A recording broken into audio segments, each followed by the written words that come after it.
Imagine a highly advanced autonomous vehicle cruising down a clear highway.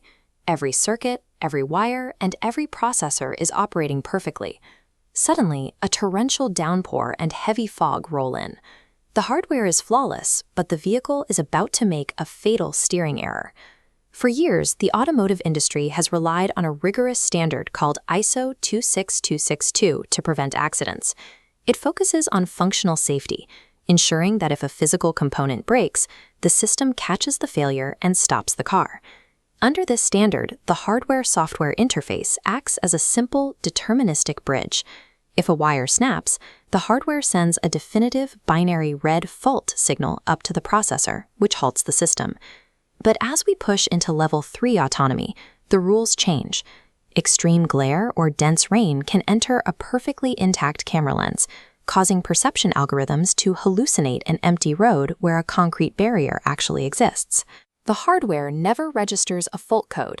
Engineers classify these non-hardware failures as functional insufficiencies. To address them, the industry developed a new standard, ISO21448, which governs the safety of the intended functionality, or SOTIF.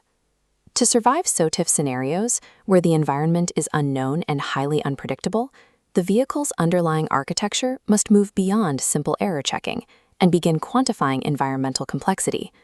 We have to redesign the hardware-software interface. It can no longer operate as a simple binary fault reporter. Instead, it must become a continuous probabilistic data stream. This updated HSI must constantly evaluate the physical environment and transmit real-time performance limits and environmental constraints directly back into the control loop.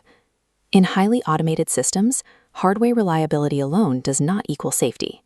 A vehicle architecture must actively quantify its own ignorance, constantly assessing what it cannot see to prevent a collision. Traditionally, a vehicle's sensors were straightforward data collectors. Cameras output pixels, and radars output coordinates. As long as they had power, they reported their status as normal. Under the SOTIF framework, that raw data isn't enough. The internal processors inside the sensors themselves must compute specific uncertainty metrics before sending anything to the main fusion layer. Take the vision system. Cameras provide high-resolution object classification, but their lenses are highly susceptible to sudden blinding from direct sunlight or physical occlusion from mud and water. To handle this, the HSI maps specific SOTIF data registers. CAM blinding level quantifies the exact percentage of overexposed pixels, while OBJ confidence score evaluates the neural network's certainty. When environmental noise increases, the confidence score drops accordingly. Millimeter wave radar is often praised for its resilience to bad weather, but it faces its own SOTIF risks. In heavy rain, the radar signals suffer from severe attenuation, dramatically reducing their effectiveness.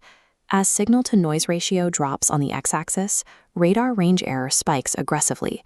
Left unchecked, this causes massive miscalculation. Therefore, the internal processor pushes specific metrics through the HSI, allowing the domain controller to dynamically lower the radar's mathematical weight within the sensor fusion algorithm.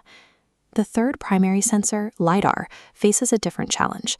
When lasers hit snowflakes, the backscatter creates localized points that look exactly like physical obstacles. To filter out these stantive objects, the HSI continuously transmits a LiDAR backscatter LVL and a point density ratio, signaling to the vehicle that it is driving through dense precipitation rather than a crowded road.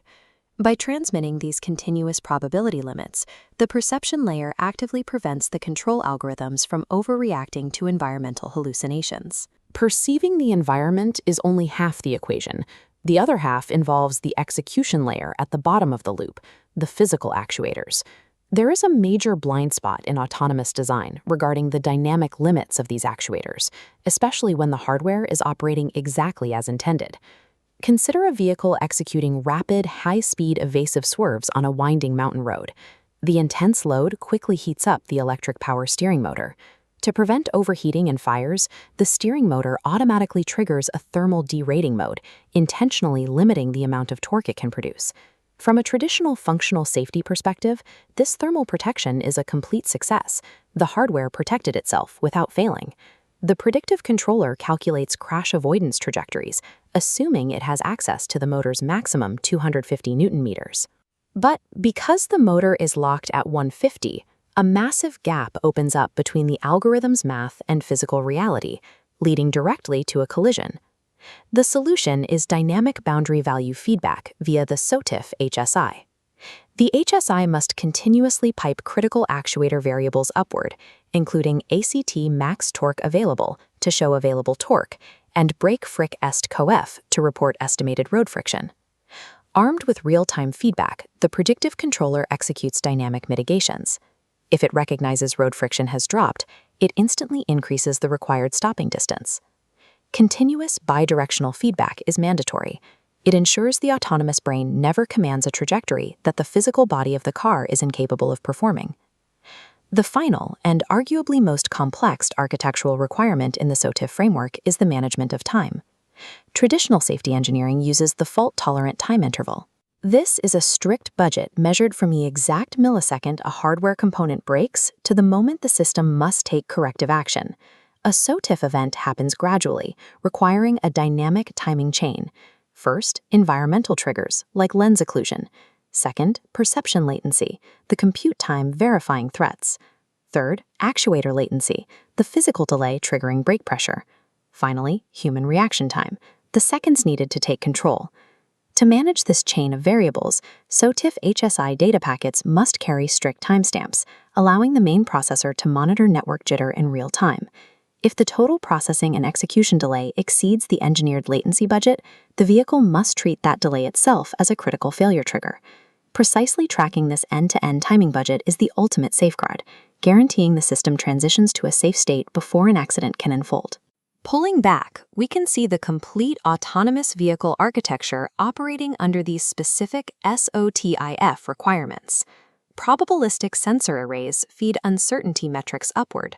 A predictive controller calculates paths within shifting boundary boxes, and actuator blocks feed physical limits back down, all synchronized by a master clock. The automotive industry is abandoning static, binary fault reporting mechanisms in favor of this highly dynamic, self-aware feedback loop. As vehicles ascend to SAE Level 3 and beyond, pristine hardware components are no longer enough to guarantee safety in chaotic, real-world conditions. The core objective of this entire architecture is to successfully execute a minimum risk maneuver, safely pulling the vehicle over to the shoulder before it crosses into an unknown hazard zone. True functional safety is achieved only when a machine is engineered to continuously calculate, communicate, and respect its own physical and computational limits.